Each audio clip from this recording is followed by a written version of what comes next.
really well written. I mean, it is excellent. So you have, no, I also like, so in this one, it feels, they sort of realized Craig is tired of all this. So I bet to come back, he wanted new characters. So you bring in Phoebe Waller-Bridge to do a touch-up on the script by Robert Wade and Purvis and Carey.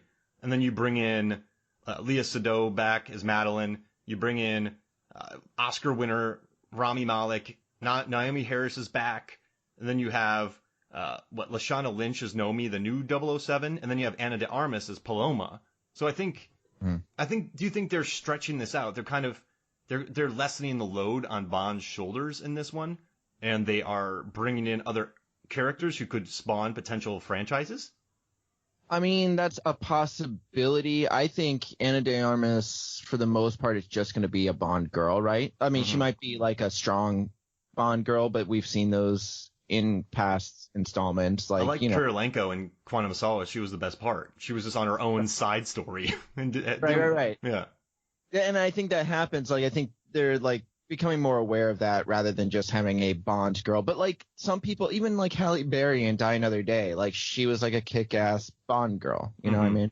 So like that's kind of how I picture it, especially the way she handles the weapons, like in the trailer. Oh, the two hands out, just gunning. Yeah, the submachine gun and like a pistol or something. I don't know. Like I think it was like two different guns, but yeah, she's like just kicking ass.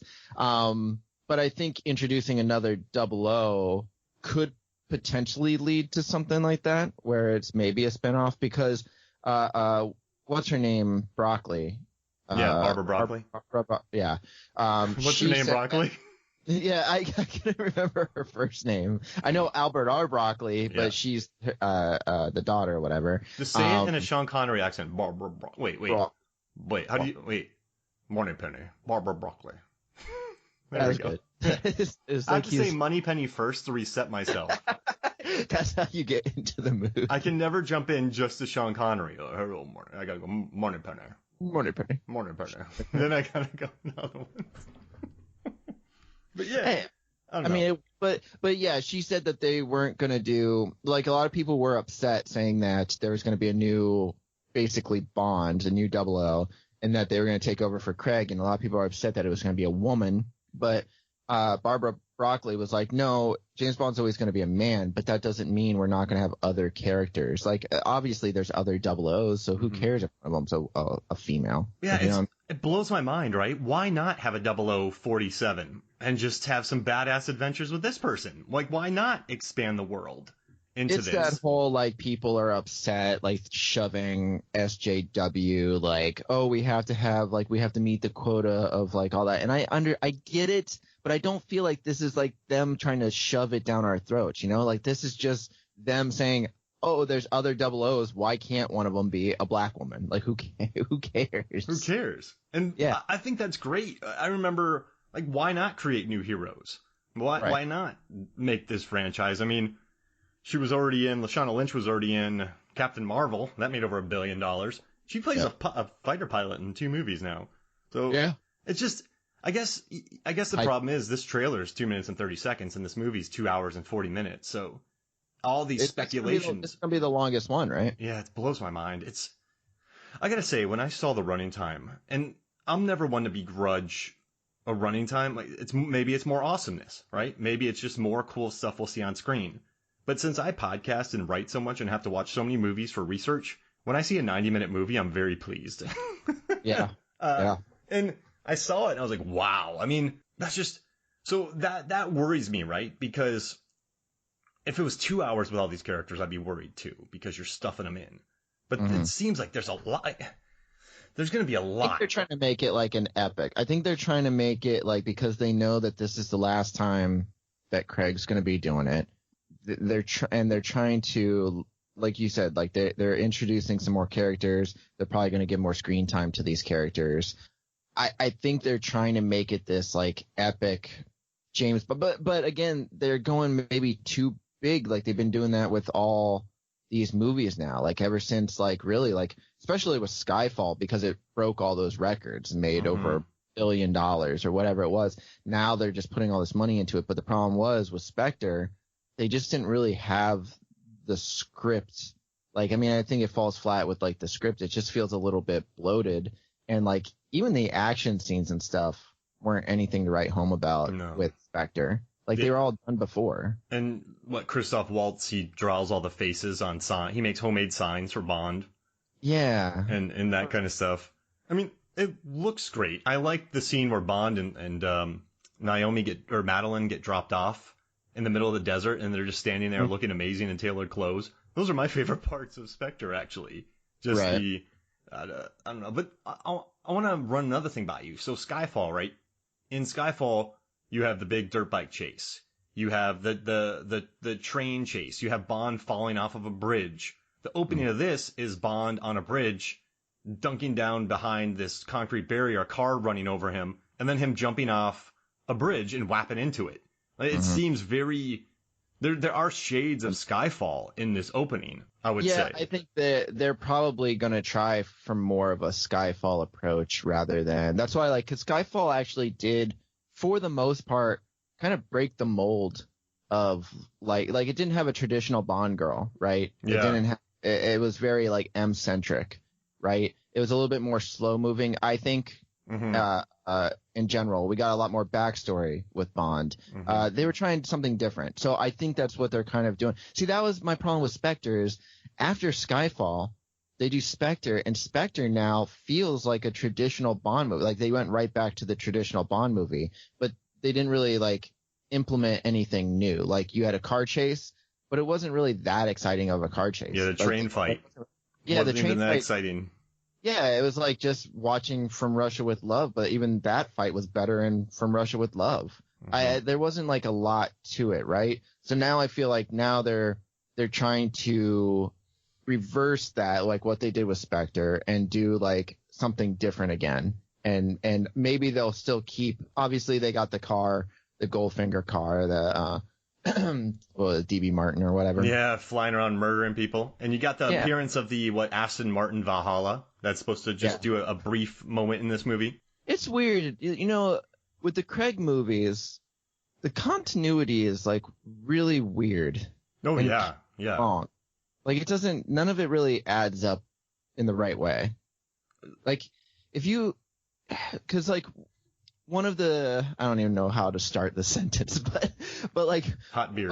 One of the conspiracy theories is that like Bond is just a name, right? That it's always a different person. That's why he always changed the looks, and they always have a new actor, and it's a different person, right? I don't know if I agree with that, just because Roger Moore visits the gravesite of George Lazenby's wife, at Bond. So like. That can't, and he even brings up his wife in The Spy Who Loved Me. He visits the grave in For Your Eyes Only. And then I think even Pierce Brosnan mentions that the world is not enough is an old family motto in The World Is Not Enough. And that was actually mentioned in On Her Majesty's Secret Service. So they are obviously the same person. I believe they're the same person. It's just, to keep it going. So maybe that just means he's saving the day every week or whatever.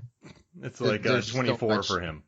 Yeah. It's just like every day is like a new villain trying to destroy half the world. But that's terrible. My thing with the Daniel Craig movies is that you have like M in Casino Royale, but that's his first mission, which should precede Dr. No in the timeline, right? Yeah. But then M changes to Bernard Lee throughout the first 11 films, and then it goes back to M, who is Judi Dench, I guess, in Skyfall. Yeah. But then, like, if that's the case, then, like, it doesn't make, because he brings out the car, but is Skyfall a sequel to Quantum of Solace, or is it a sequel to all the other James Bond movies and comes after Die Another Day? Woof. Because he has the car from Goldfinger. They even play the song and stuff like that. Like, I don't know. So, but when Blofeld gets him in Spectre, doesn't he say, I had Le Chiffre? I had the guy who had an axe fight in Quantum. Which means that takes place after Skyfall. Yeah. right. Yeah. So then that doesn't make any sense either. No. And that's why I just enjoy the ride, man. It's with these movies, I kind of what I get the feeling that they were gonna go for something in Quantum of Solace, but the script got messed up. Then they brought in Sam Mendes to do his own thing. So, you have Martin Campbell doing the beautiful reset with Casino Royale. And then he did Goldeneye as well. And then you have Quantum of Solace that just, was a big Bourne movie that suffered from the writer's strike. Then Sam Mendes did his own thing. I think it's just people coming in and doing their own thing. They're not too worried about the continuity of it. But it's weird now because they do have Vesper Lynn, while she wasn't around after Casino Royale, spoiler. But that is kind of a driving force for Quantum, right? Yeah, so because he wants revenge. She's still kind of the girl that he wants revenge for. In this one, or Inspector, Madeline or whatever, Leah Sado, she is in this new one too. So that means that there's some continuity at least between Spectre and this one. Because also Christoph Waltz is in this one. Yeah. He's in the trailer. But then there's continuity with the other two, right? Because he directly mentions Le Chiffre and Skyfall too. Does he mention Sky? I forget. Does he mention Skyfall too? Yeah, I think they're all tied together. But not Dominic Green, right? Not the Quantum of Solace dude. Yeah, he worked for him. Yeah, because he was gonna do. It was water. I remember him. Remember they showed his face, and they showed Mad's face. They cunt out little face things. So he was in charge. I like you trying to explain this. Hey, so it's just weird because he didn't know. If you go to the old James Bond movies, he didn't really know Blofeld until You Only Live Twice. Yeah. Huh. I don't. You're the Bond expert here, and you're confusing me.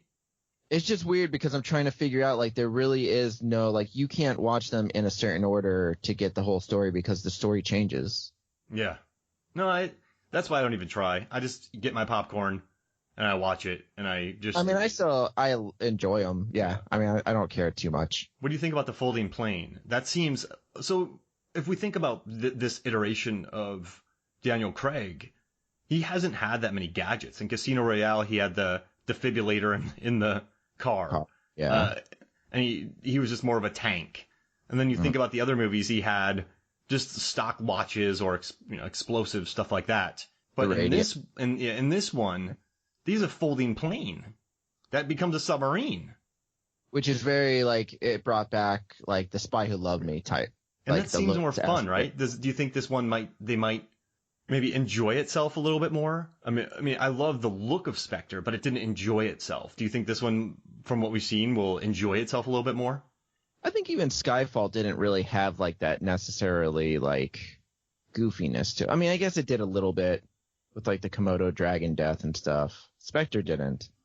So yeah, this one might try to do a little bit more of that, but that isn't really Daniel Craig's. That's not his vibe, right? Yeah. He is more serious and stuff. He's kind of, because even people liken him to Timothy Dalton, because Timothy Dalton was more of a gritty, more realistic. But even in his movies, he's racing down a mountain in a cello case. Yes, he is. It was still kind of goofy. Mm-hmm. And you have shark tanks and stuff. Right. So this one might have a little bit of that. It might be a little bit more. I think they will have a little bit more gadgets. I think they're going to try to pull out all the stops, which kind of does worry me in the sense of, here's this bigger movie. We're going to introduce more characters. We're going to introduce more female characters. We're going to have stronger characters all around. But then also Bond's going to have his own internal struggle. He's got Madeline, who's this recurring character from Spectre. So she's going to have to tie into the plot somehow. They're going to have gadgets. They're going to try to probably keep it serious just because that's the tone that Craig set. And then also they're going to try something new, but then also have the old kind of James Bond goofiness with maybe gadgets and stuff. And I'm just wondering if all of the stuff that they're trying to do will blend together and make a good movie. And then, I mean, they're also bringing back Cube and Wishaw. They're bringing back Moneypenny. They're bringing back Blofeld, Christoph Waltz. I mean, they're bringing back Felix. So it's kind of wild in a fifth movie I mean, I guess, remember Blade Trinity tried that? And this is a really weird thing I'm pulling from. Yeah. But Blade 1 and 2, man, I love a lot. And I think Blade Trinity, I love Parker Posey's performance. Beale and Reynolds are fun, but whenever I watch that movie now, I get pissed off at it because Wesley Snipes is so good in the first two. And then they just were we're going to we're going to piggyback off this movie, and they